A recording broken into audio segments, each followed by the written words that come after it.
In 2000, Heather Pratton was arrested on suspicion of the murder of her son Nigel. He suffered from Huntington's disease, as did his father and younger brother. Children of anyone with Huntington's have a 50% chance of inheriting the condition. There is still no known cure. We met at a Methodist Church youth club and we got on so well together that it didn't seem a hardship to sort of give up my life, get married. We both wanted children. I particularly wanted a girl, but I had 3 boys first. But then, fortunately, I had 2 girls, so it evened out. He'd had an unhappy life, and we just got married and had our children until things started to go wrong. It took us ages to find out what was wrong with him. His mother knew, but she decided that her children weren't to be told that it was a genetic disease of Huntington's chorea, as it was called then. And as I said, it took us ages to find out. It would have been a lot easier if we'd have known in the beginning. He was given a lot of treatment that he should never have had, including electric shocks. I knew that something was really wrong. I went to my doctor, who was a Roman Catholic, and he said, well, fetch him round to me. And I said, well, he won't come because he doesn't realise there's anything wrong with him. He doesn't think there's anything wrong.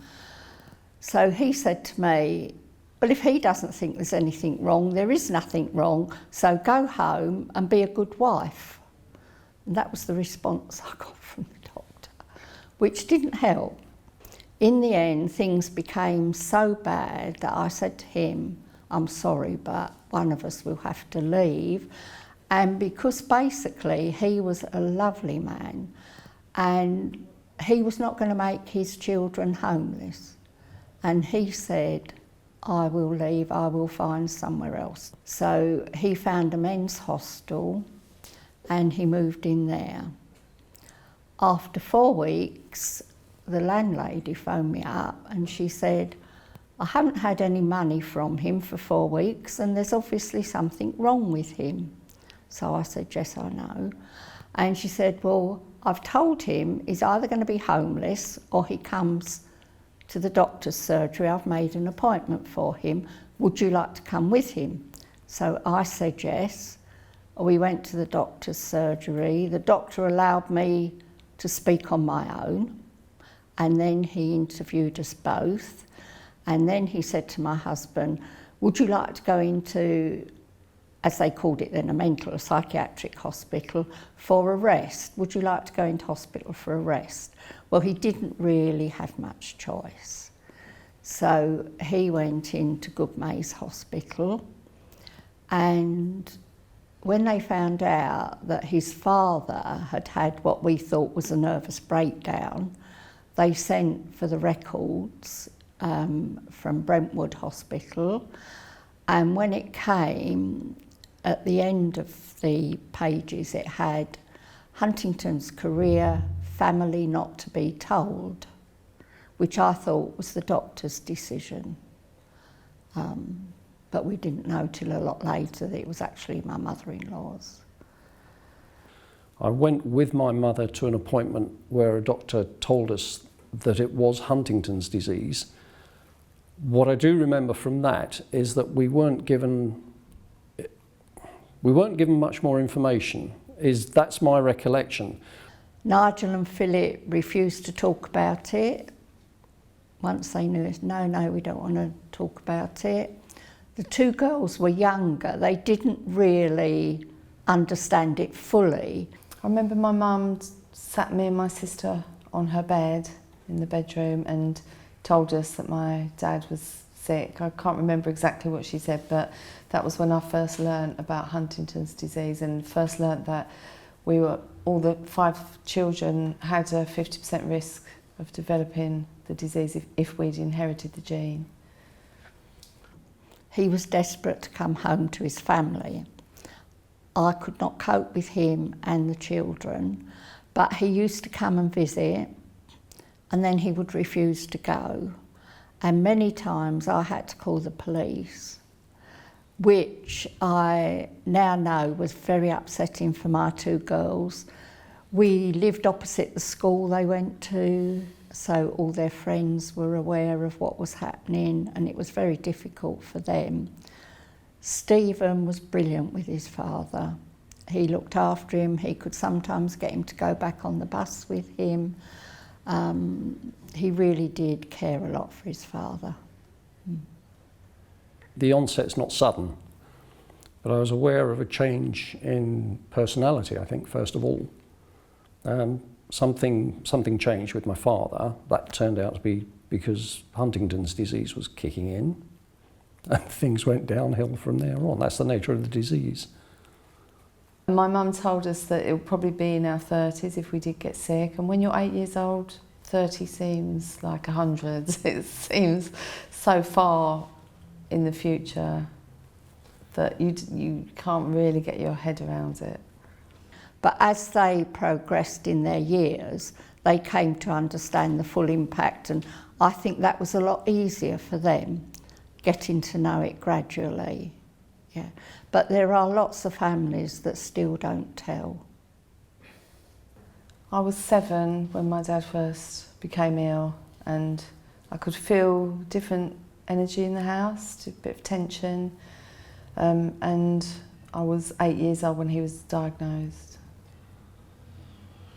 My father wound up in hospital after being ill for a while. It was pretty obvious that there was something physical and psychological.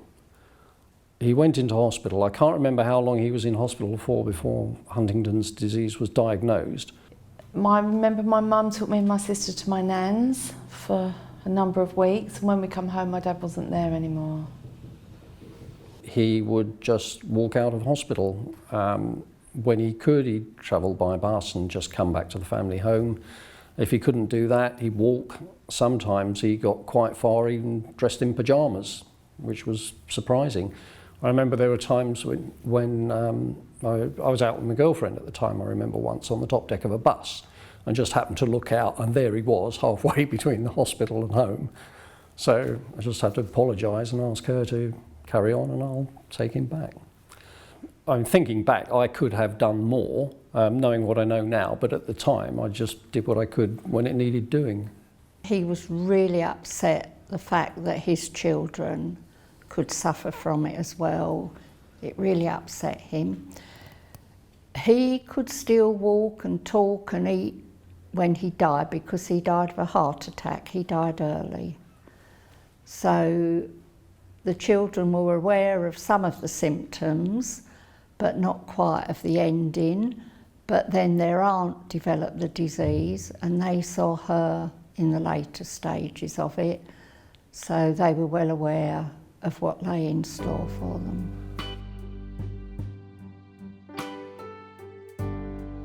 Nigel drew. He always had a pencil behind his ear, and he wasn't a fine artist. He liked to draw cartoons, and he would draw comics with his friends in as people in the comic strips.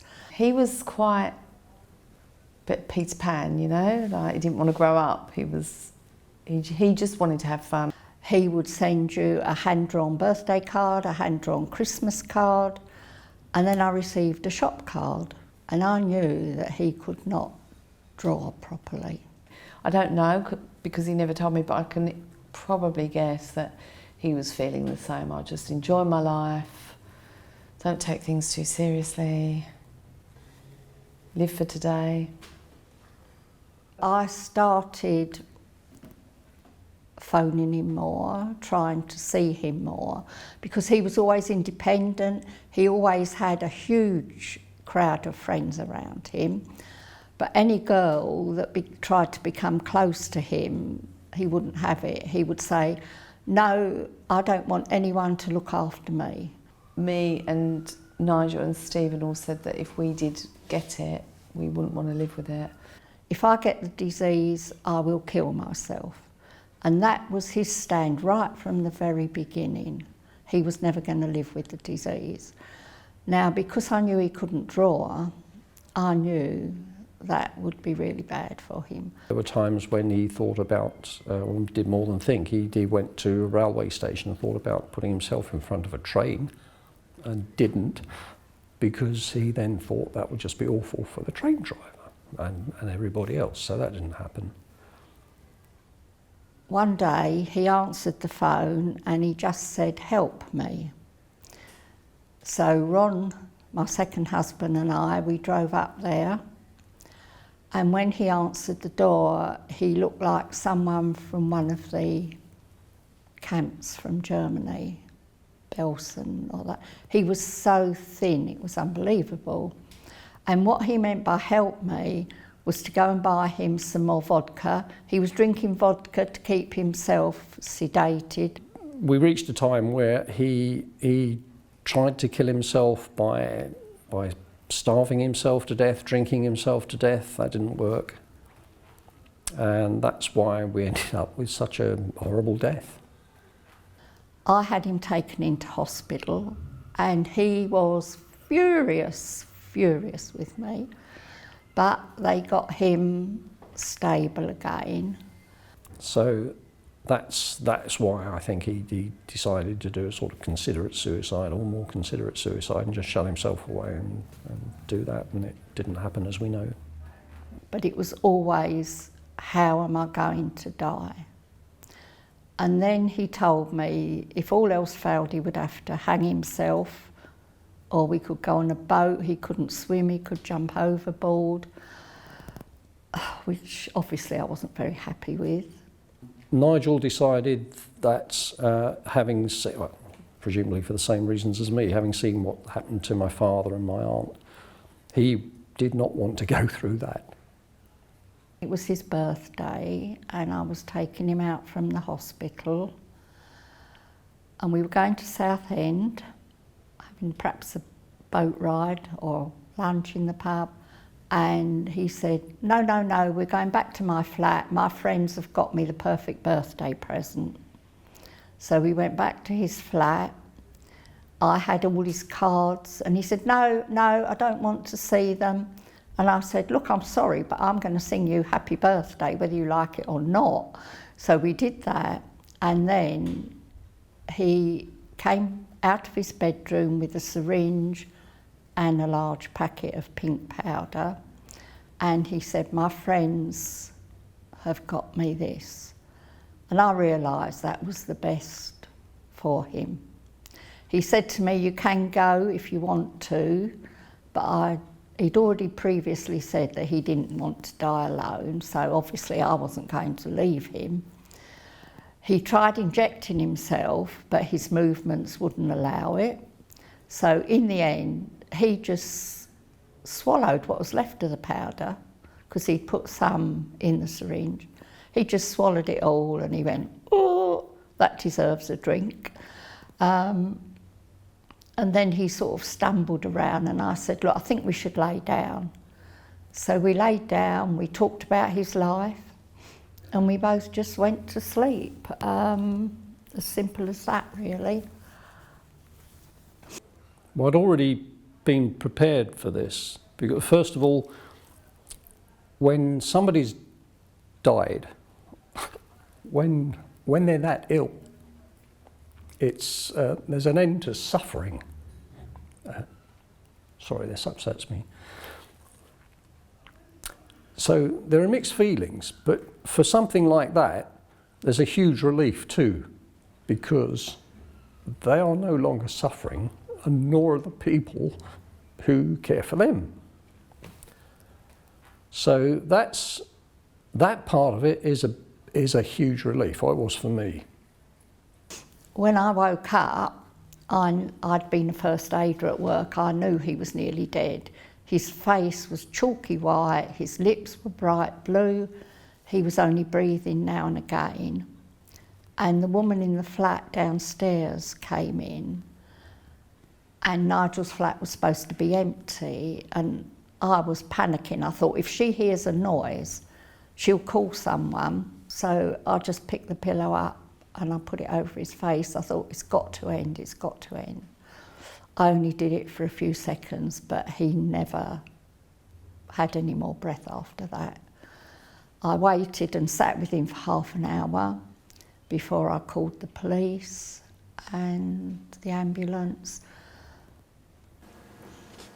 Heather Pratton was initially charged with murder, but stood trial at the Old Bailey on the lesser charge of aiding and abetting the suicide of her son. She faced a maximum sentence of 14 years. I thought that she wouldn't go to prison, but you still didn't know. And it was scary, you know, that was stressful. That was stressful. And seeing her in the dock, it was surreal. It was like I was in a dream. I couldn't believe that that was my mum standing there, and we were in this courtroom and she was reliving that day to the judge. In the event, I think we were lucky because it was down to an individual judge at the Old Bailey, and he was sympathetic. He looked at everything and said, well, basically what you've done is illegal, but it's an act of love and you shouldn't be punished for it. He gave her a year's conditional discharge, and that it was actually a useful verdict in the bigger picture of campaigning for a better death for people in this condition and those like it. It's another step on the path to reforming the law, and it also allowed my mother to do a lot of campaigning. She was then besieged by the media, and she learned pretty quickly to talk to them, explain our situation, and she became a campaigner for dignity in dying and a better law. It's shocking that it's almost 20 years now since that case came to court. The important thing, I think, is to highlight those cases and show them to policymakers, to decision makers, and say, how can you be sure that the law we have at the moment is working well? Because it's clear when you hear Heather's story that this law should not have been criminalising her acts of compassion, her act of love towards her son. This should have been something that was dealt with in a medical scene. She should have been able to help her son to have the choice at the end of life with a medical assistance and not force her to break the law just to give him that choice. She thought about this. And because she thought about it and she was prepared to do it, and if necessary, to go to prison for 14 years, that was the worst that could have happened to her. And if she was prepared for that, then really we had nothing to worry about. It would have been absolutely bloody awful, but that was her choice. And I didn't think it would happen, but it wasn't impossible. So provided she was prepared for that and everything in between, then we just have to cope with it. The only situation where, under our proposals, someone could have an assisted death would be if they are terminally ill in the last 6 months of their life, if they are mentally competent and suffering unbearably. So that is the policy, and it's very, very narrow. Actually, there are a lot of people who would want it much broader. The campaign's been going on for about 80-something years. Dignity in Dying has been campaigning in its current form since around the mid-2000s. We're a campaigning organisation with about 25,000 members across the country and many tens of thousands of supporters as well online who all help to support the campaign for greater choice at the end of life for dying people. The law just isn't working at the moment. The blanket ban on assisted dying does not work for dying people. It doesn't work for their families. It doesn't work for the authorities who have to try and enforce it. It wouldn't have covered my brother's situation because he wasn't at the end of his life. It literally covers the last weeks of your life. And it's if palliative care doesn't work. And sometimes it doesn't work. There should be high quality palliative care for everybody, absolutely, without question. We see assisted dying as part of that achievement of the best possible deaths for everybody that can possibly be achieved. It is not one or the other. But what we're seeing is a real step change in the way that doctors are looking at the issue. We've seen recently that the Royal College of Physicians has become neutral on the subject of assisted dying. We know there's many faith leaders out there who do support assisted dying, including the former Archbishop of Canterbury, George Carey, Desmond Tutu, who's a well-known leader amongst the Anglican faith. I very firmly believe that terminally ill people should have the right to choose the manner and timing of their death, and that their choices should be respected. I hope that when the time comes, I am treated with compassion and allowed to pass on to the next phase of life's journey in the manner of my choice. I pray that politicians, lawmakers, and religious leaders have the courage to support the choices terminally ill citizens make in departing Mother Earth with dignity and love. There's a great deal of support out there, but there is definitely an awful lot of opposition amongst the establishment organisations, particularly in the faith groups and amongst medical organisations. The objections seem to come from the church, and a lot of people with those religious beliefs saying that we shouldn't interfere with God's will. Not everybody in the church thinks that way. I know from attending the Dignity in Dying meetings that we have people from different churches, different religious beliefs, who see this as the right thing to do. It's sensible to reform the law and bring us in line with the protection that our pets have. The House of Commons voted against assisted dying in September 2015 by quite a large margin. So we know that MPs are out of step with what their constituents actually want. I'm setting about talking to about 100 MPs over the next 6 months or so, who we don't know what they think about this. And I anticipate that most of those will probably agree with us once we have a conversation. I think many MPs do feel that there is an in-principle reason to support change in the law. What they're often concerned about is the safeguards, the need for protection for potentially vulnerable people. And our job is to try and get to MPs and explain to them that they needn't have fears about assisted dying on that front. If I can get to see them, if they can find the time to talk about this when it's, not on next week's agenda. The difficulty with MPs is they always want to talk, understandably, about what they've got to do next week, rather than next year or the year after. Heather Pratton's case is a perfect example of why the law needs to change, but it's increasingly the case that more and more cases are coming to light. And I think the important thing is that while opponents of assisted dying might say that hard cases make bad law, we're seeing more and more and more hard cases, and we have to ask, how many more of these cases can we have before we realise the law actually needs to change, not just our approach to it? And it's the humane thing to do. Doctors that I've met say it will help protect them if the law's changed. My view is that it will change. It definitely will, but when? So for me, the idea that nearest relatives, out of absolute compassion, and having agreed something with the dying person, the idea they could face the rest of their lives in prison, again, is inhuman. There's so much inhuman about our law at the moment. It's just incredible. So this is one of the main reasons, I think, that we desperately need to get this law changed so that this sort of thing doesn't happen. And I think it's very interesting that 18 police and crime commissioners signed a letter to the Justice Ministers appealing for an inquiry into the current law. Is it really working? Which is a very good way of getting the government to question it. So things are. The mood is changing all the time because all these awful things that happen, whether it's desperately ghastly deaths or whether it's prosecutions or whatever it is, that the current law is an absolute ass, but it's a very cruel ass as well. The law that's proposed seems to me is entirely sensible. No more people will die. It's aimed at people who are dying and they're suffering. So no more people are going to die if this becomes law, and a lot of suffering will be prevented. The last thing people want to do is to be away from their own home when they die. We all, I think, pretty well all of us want to die at home.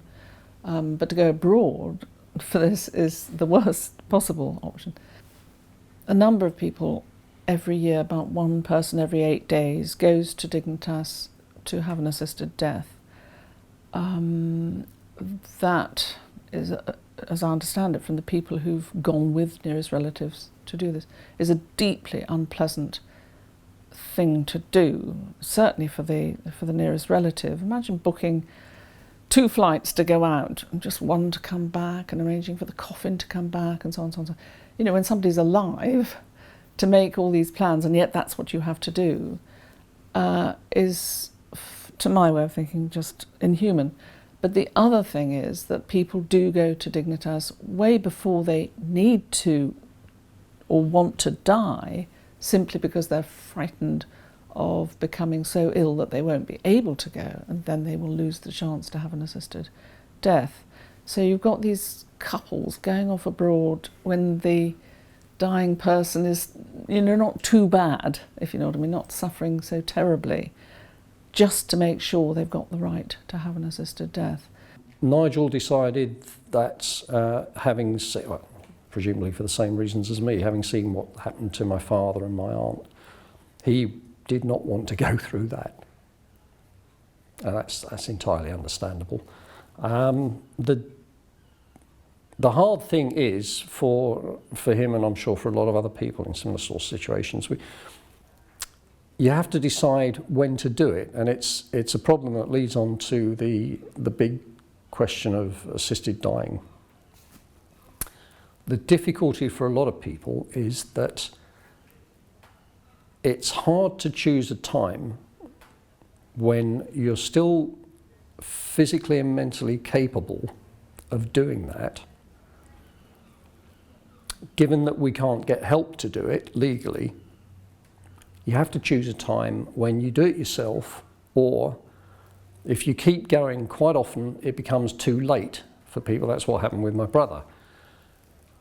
One of the most shocking cases that I've ever come across in my life, almost, was the recent case of Mrs. Eccleston, where she and her husband, who was dying of bowel cancer and was in agony apparently, she and he had agreed to have a joint suicide, and somehow or another she got hold of some medicine, and one night, in the middle of the night, she heard him, I think wailing, was the word I think she used, and she thought, oh my gosh, this is the moment, I've got to do this. And she took the medicine and helped them both to take it. The family found them in the morning, had her revived, and she lived, which she didn't want to do. She was very upset that she lived. This woman had 18 months of an investigation and then a trial, and was facing going to prison for the rest of her life. She's 80 plus. In the end, bless the jury, they just said not guilty on all counts, irrespective of anything really. They were just so horrified, obviously, what had happened. The idea that people have to go to Switzerland strikes me as being, well, as I say, callous, cruel, inhuman, and what we want is a gentle, kind way for people to die as well as they possibly can. For families who have the resources and ability to get to Switzerland, they can have an assisted death, and that's something that is actually illegal under the current law, but because it's so rarely prosecuted, it becomes an option for people who have the resources, who have the ability, who have the capability of getting to Dignitas. But it's the tip of the iceberg for the situation for those families. It requires them to have at least £10,000, perhaps more, in order to get there. It requires them to have a doctor who's willing to provide them with the medical records they need to get there.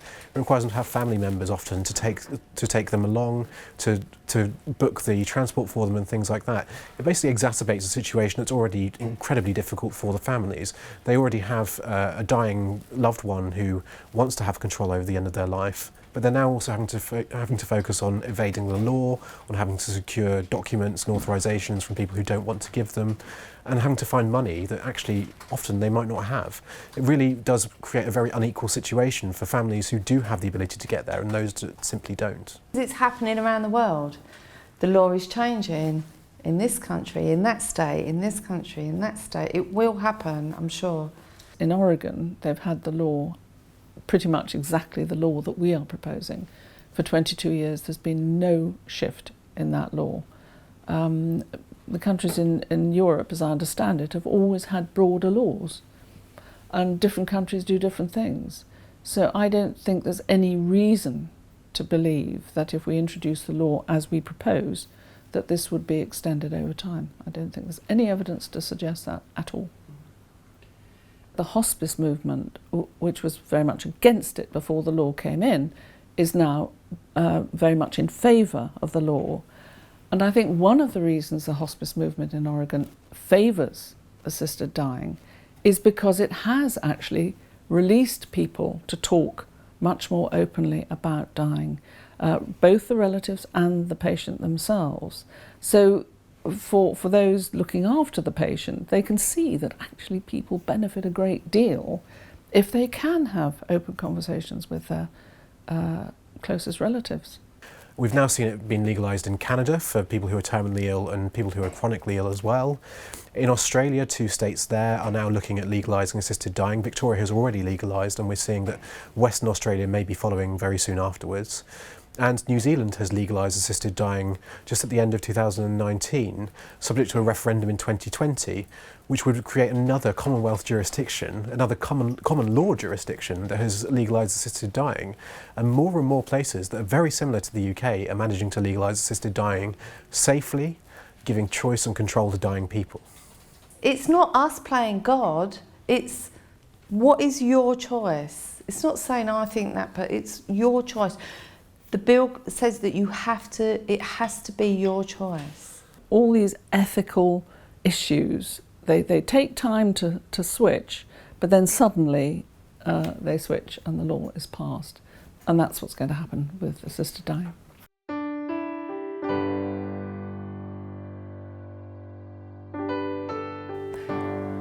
Motor neurone disease, MND, is a rare condition that progressively damages parts of the nervous system.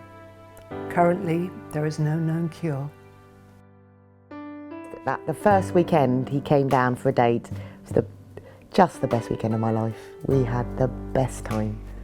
We just fitted each other like a glove. He was my other half and soulmates, just incredible. He'd done all sorts in his life. Duncan was the biggest underachiever I've ever met. So talented, lacked belief in himself. Dad was just always trying to get rich. He had like a different business idea every single month of the year. He had loads of different jobs. He had loads of like little get rich quick, this time next year we'll be millionaire business ideas all the time. Bit of a dreamer, always had this plan that was going to make him money. So he was always trying this, trying that, trying the other. And at times that drove me mad, actually. But it was part of his quirkiness. We were so close.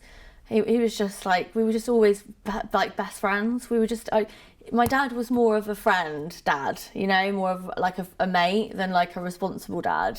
It just seemed to unfold and evolve, and it was just such fun. We had such fun. Silly big kids. Silly times. Larking around. And he just accepted me for who I was. Warts and all. You're Helen, and I love you. I don't expect this from you. I don't expect that from you. Just be yourself. He was so open-minded and so loving and so accepting of me and my sister. He just always made us feel that whatever we did was okay and we'd be loved. I really liked him. You know, there's a lot of couples out there and they don't like each other, do they? I really liked him and he really liked me. So I think we went into it saying, okay, we'll take it a week at a time. If it doesn't work in 6 months, we've had a blast. And that's how we did it. After each week, you're still happy? Yeah, oh, keep going, let's keep going. And then 2 years later, we got married. Then when he met Helen, he was just so happy. It was like he just found a whole new lease of life. And it was just, they were just so great. They were so great together. I think they really brought out the best in each other. So I was just looking on Rightmove one day and came across some houses on the Isle of Wight. Couldn't believe the price of houses on the Isle of Wight compared to Surrey. So we thought, oh, wow. So we came on a camping trip one August, had a look round. By the following March, we'd moved over. Duncan was working here in this workshop as a carpenter voluntarily 1 day a week and doing carpentry the rest of the time. And he came home one day and said, darling, I can't grip my thumb and forefinger. I am a carpenter and handyman and painter, but I won't be for much longer than probably the next 2 weeks. Went to the doctor, and the doctor looked at my 2 hands, and he noticed that I had a muscle on one between index finger and thumb on one hand, but the muscle on my left hand between my index finger and my thumb was depleted, and so that suggested to the doctor that there was a nerve condition. The nerves weren't working properly with the muscles. And the doctor said, you've either got a trapped nerve in your neck or a growth, or it's something progressive. Basically, I had classic symptoms of MND. So MND normally starts on one side of the body, weakness in the hand, weakness in the arm, and then a weakness in the leg. So we kind of knew before we got the diagnosis that it was going to be MND. A couple of months later, we'd been out to the pub and we were walking back one evening, and he'd shared his concerns, and I hadn't, really taken it seriously. And we were walking back, he had his arm around me, and he was limping.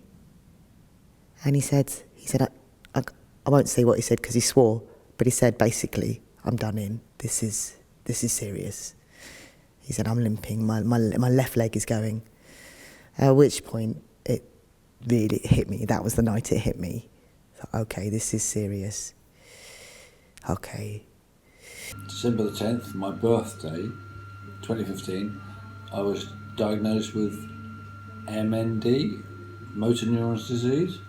The consultant, he sat us both down and he said, quite a roundabout sort of way actually, he said that it was motor neuron disease and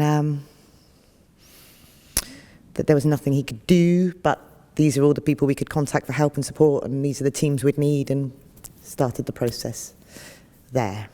And I said, how long till Duncan needs a wheelchair? And he said people are usually in a wheelchair by 2 years. So anyway, he told us we had an important email to listen to, and my sister and I. So I listened to the email, and because I didn't know what motor neuron disease was, I thought, it's a bit weird. I don't know why he's sent us an email and he's doing this. And then I googled it, and then as soon as I googled it, my whole world just came crashing down, really.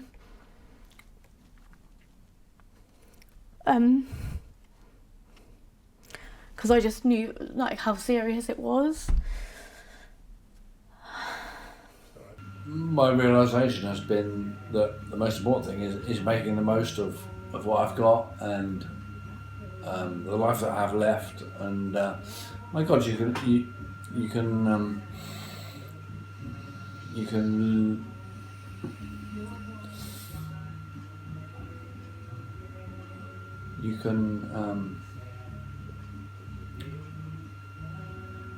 live a lot of life in a short time. If you're happy with what you've got, I suppose. That he didn't want to have that conversation with me face to face. I totally get it. I totally get why he did it, and I'm really glad he did it like that actually, because I really needed time to process that. And like I said, I'd never heard of it, so I think it was a kind way of telling us actually. Initially, he was incredibly positive, and he said, it's fine by me as long as this hand's going, but as long as I keep this hand, that's fine. I can go on my computer, I can write. So he remained very optimistic. The reason that I'm reasonably happy with the MND diagnosis is that it's kind of pre-written how I will decline, But you will lose your independence. Yeah, but it won't happen suddenly. It was when this hand started to go that he,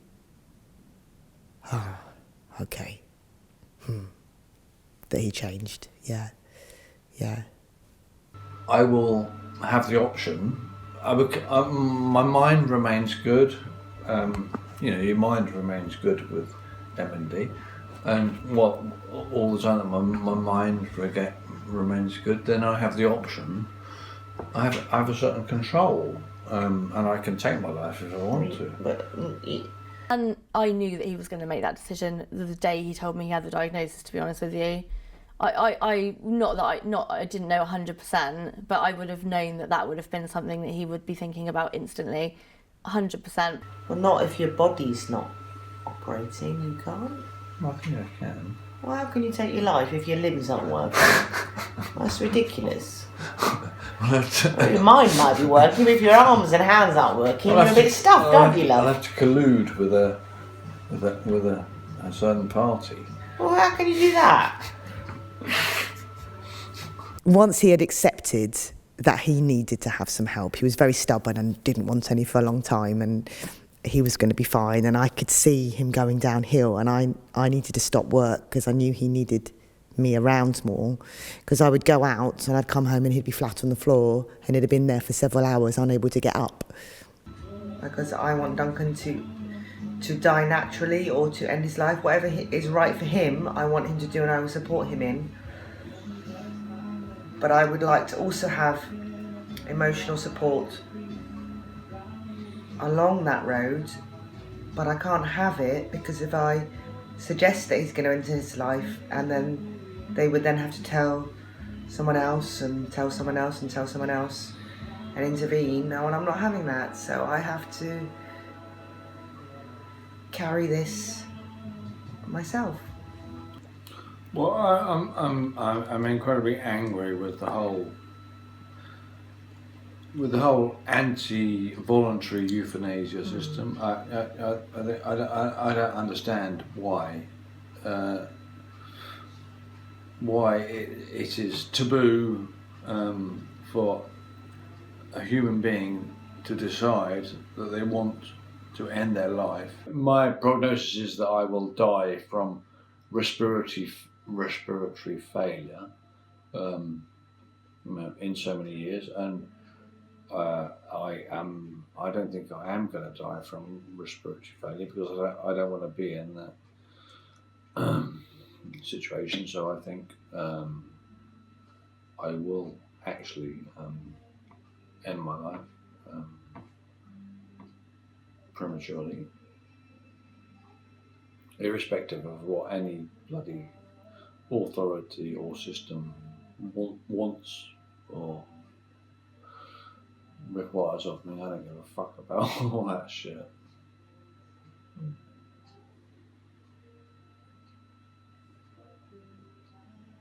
We got in touch with the John Cheverton Centre at the hospice and got to know the staff there, the OT, the physio. We were assigned a Macmillan nurse because obviously Duncan didn't have cancer, but it was terminal and she was going to be key for the end of life.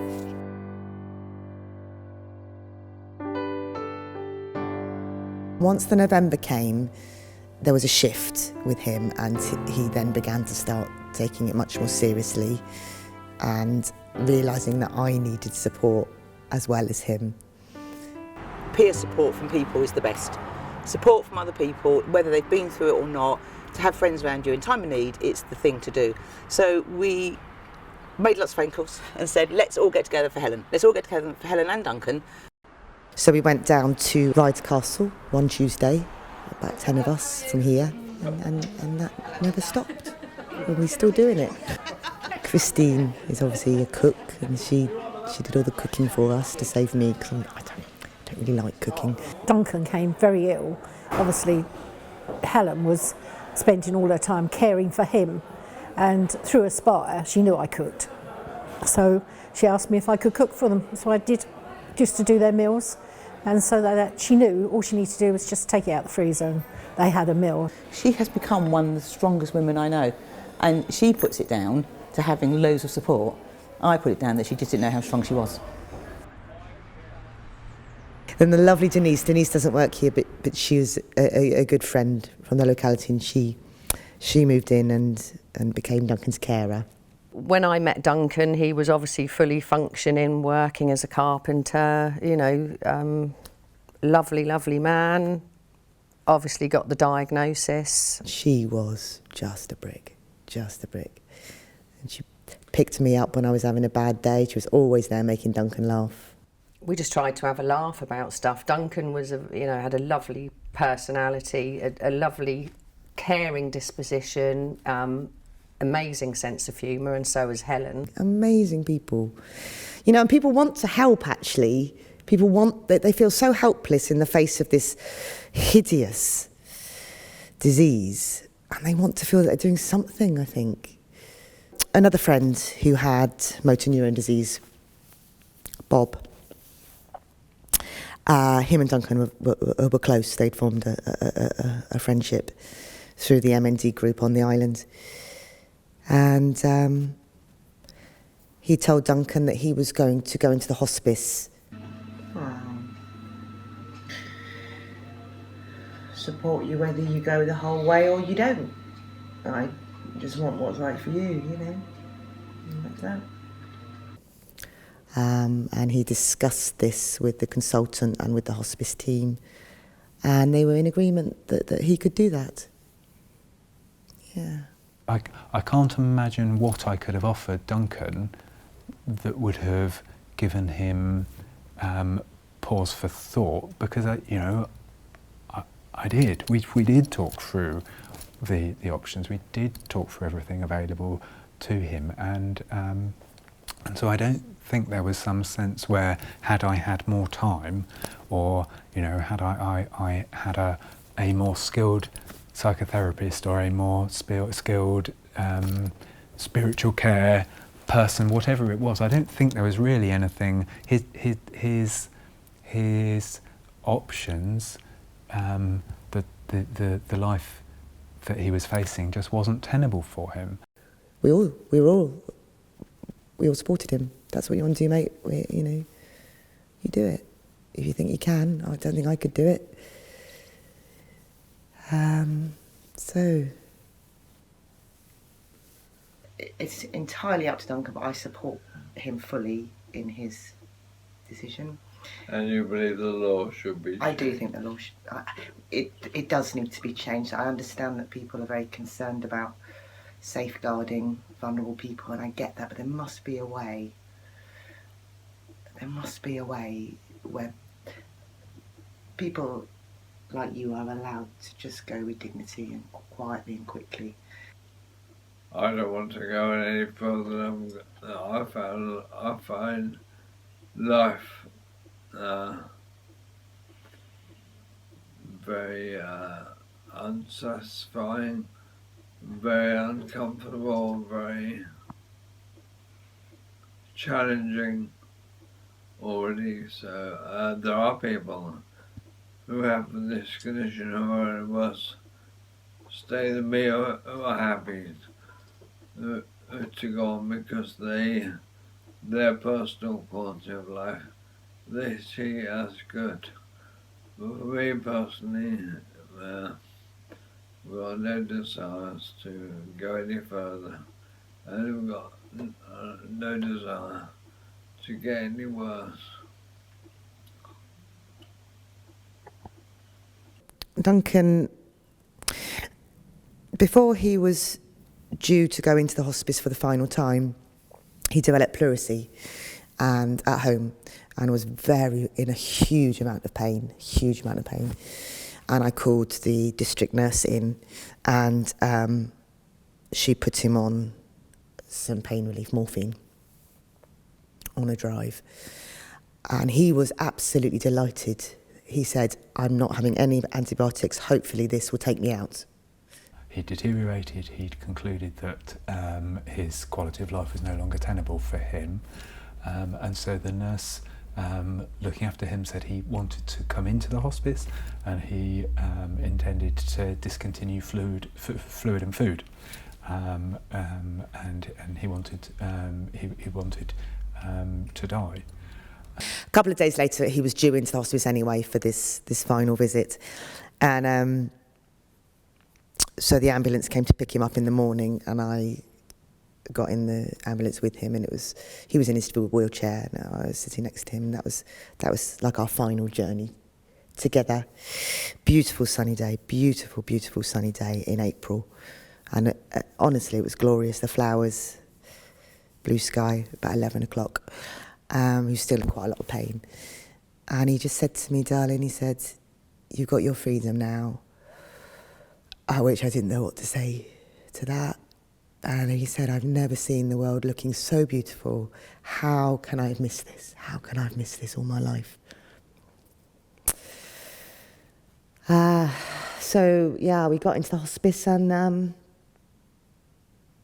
the process started. In his case, the fact that he wanted to approach his life in a particular way, that doesn't bother people, in my experience. People are wanting to respect his wishes if they could see a way in which, but if you did this, you know, this would be less distressing, that they would encourage somebody to do. One or two of the nurses were like, oh, Duncan, are you sure this is such a hard journey? He's absolutely adamant. But in his case, I think they saw that as just approaching his life in the way he wanted. Now, for the first 5 days, he was lucid and with it very, very, very, very, very thirsty. And just had ice pops just to keep his mouth moist. Constantly on, he was on 4 different drives, 4 different medications. I think we wheeled him out once for a cigarette in his bed, his final cigarette. I would say when we went into the hospice, that was probably the hardest bit, because 14 days of going in every day and just watching that process, that was probably the hardest bit. Once the delirium had developed and he was no longer able to make decisions about his own care, we're then left with, well, what do we do now? Well, I guess you could narrowly conceive a best interest assessment as it would be in his best interests to now give him fluid. I think that would be a pretty obtuse best interest assessment if one took his values and prior expressed beliefs into account. Now, in his instance, he actually made it easier for us by defining an advanced decision to refuse treatment. So that just kicked in. So that was already there. So had that not been there, it would have then fallen to us to then try and work out what was in his best interests, which I think almost certainly would have been to continue to respect a really clearly expressed wish. He stopped eating. That's not unusual when somebody's ill, because his appetite had left him, and then he drank very little, just sips to moisten his mouth. And as he deteriorated, and as he became more dehydrated, he developed a delirium. And I gave him some medicine to ease the delirium, because the delirium can otherwise be distressing. And then he went into a coma a relatively short while after, and he died. He died peacefully. So the night he died, I was at Tuesday Club. His mum had come over, his dear mum. She had lost her husband 2 days previously.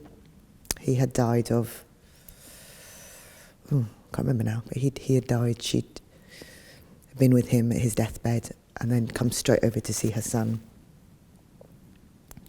So she was at the hospice at his bedside with him. And 11:30 the phone went and my daughter was still up. She said, Mum, who's that? I said, I think it'll be the hospice. And they said, hello, Helen, I'm really sorry, but Duncan's just taken his last breath. And I said, right, well, I'll be straight in. And she said, well, be very careful when you drive. I said, it's all right, I'll get someone else to drive me. So I phoned up Denise, his carer, my friend, and Steve, and we all went in together. And so I went in, he was there, still warm, Mum on one side, his daughter was there as well. And we sat for about an hour, chatting, laughing, remembering. I took his wedding ring off, which he'd had engraved for me. Become who you are. And I won't ever take that off, ever.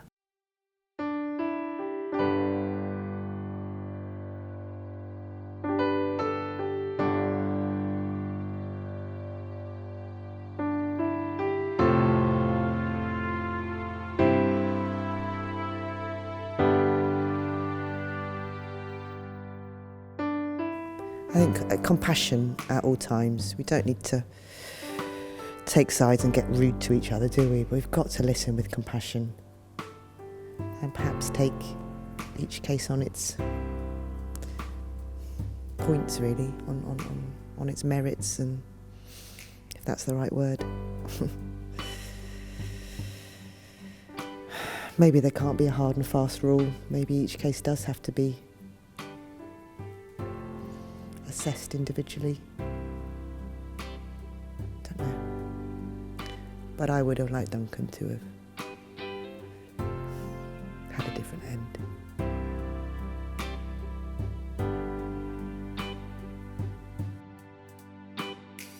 I pray that politicians, lawmakers, and religious leaders have the courage to support the choices terminally ill citizens make in departing Mother Earth with dignity and love.